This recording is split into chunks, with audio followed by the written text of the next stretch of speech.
Hi, Lakeview. Welcome to this week's Spiritual Formation Moment.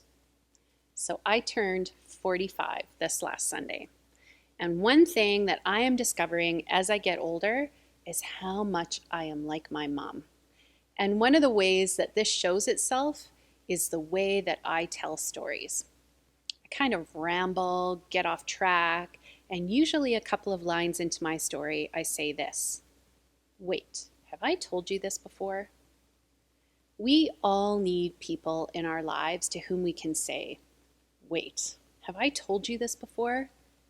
People who have heard our stories a million times, who know the variations and pick up new details.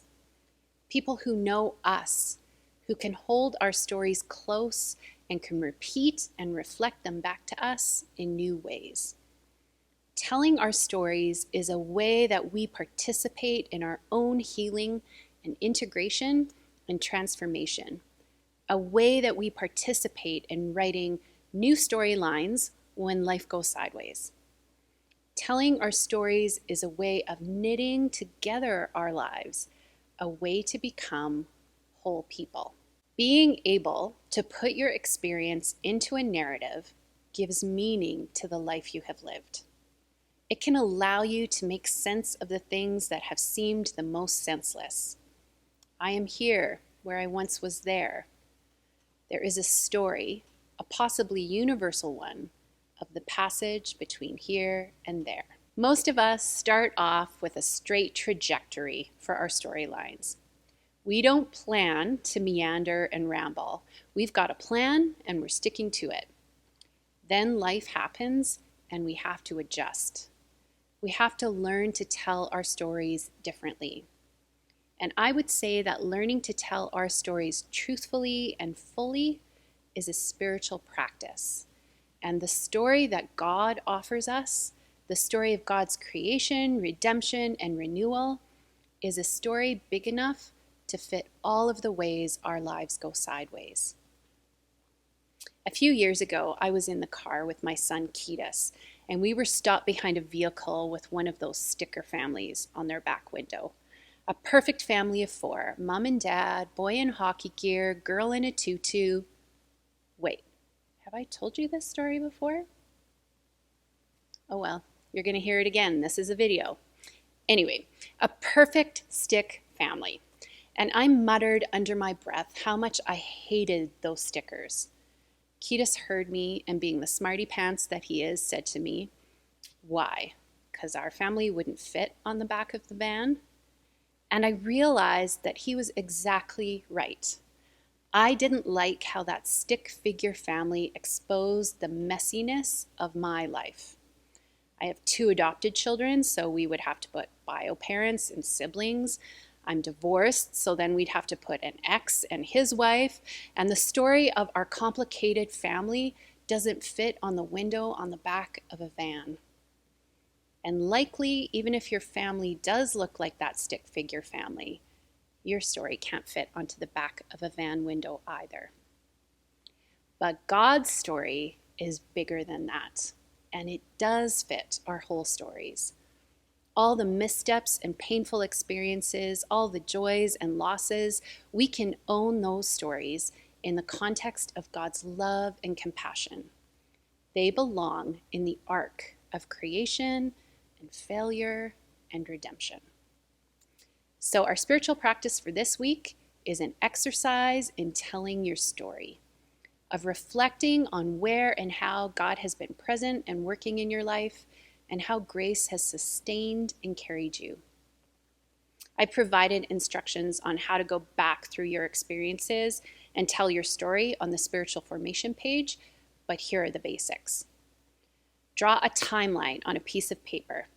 You might want to divide the paper into sections: where you come from, your history, where your parents came from, etc. Early childhood, late childhood, and teen years, early adulthood, and beyond. Write down the major memories that stand out to you. For instance, for my life, I might mark the move when I was 5 years old because that experience has stuck with me. I would mark the birth of my little brother when I was 10, my baptism at 19, my marriage, the birth and adoption of my children, and so forth and so forth. Then I would go back and think about why these experiences stand out. How do they affect me? Why do I remember these things? I would ask myself the question, where did I feel close to God? Where did God feel absence? Now, you may not have said to yourself in that experience, God is close. An experience of closeness of God can be an experience of joy or peace or a feeling of hope and expectation. On the other hand, feelings of desolation are often the sign that God feels far away. So when my brother was born, it was like new life was breathed into our family. So that's an experience of God's closeness. Entering puberty, on the other hand, that was an experience of God's absence. I felt out of place and uncomfortable. As you go through your experiences, ask yourself questions that help you create a narrative, a large story, rather than detached little stories. Ask yourself things like, where did you experience life? Where did new things begin? Where did you experience loss and death?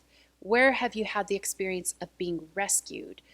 Where have you had to make a decision, and what were your feelings around this? Where have you felt like you had extra wisdom, courage, love, and patience? And where have you experienced depression, loneliness, abandonment, or betrayal? And as you ask yourself these questions, notice if there is a theme, if there are threads that hold your story together, struggles and joys that arise again and again. One note. If you have trauma in your past that you haven't yet revisited, you don't want to do this exercise without the help of a counselor. But we all have painful experiences in our past, and so this exercise can be pretty daunting. So do this exercise in the presence of God. Remember that God is with you in your remembering, and that there is nowhere you can go from God's presence, not even into a messy past. You might want to read a passage like Isaiah 43, 1-3 as you do this. Finally, it might be helpful for you to find someone to tell your story to. A partner, a trusted friend, or a spiritual advisor. Someone who will listen and reflect back when they hear what they hear you saying. Someone to whom you might someday say, wait, have I told you this before? See you next week.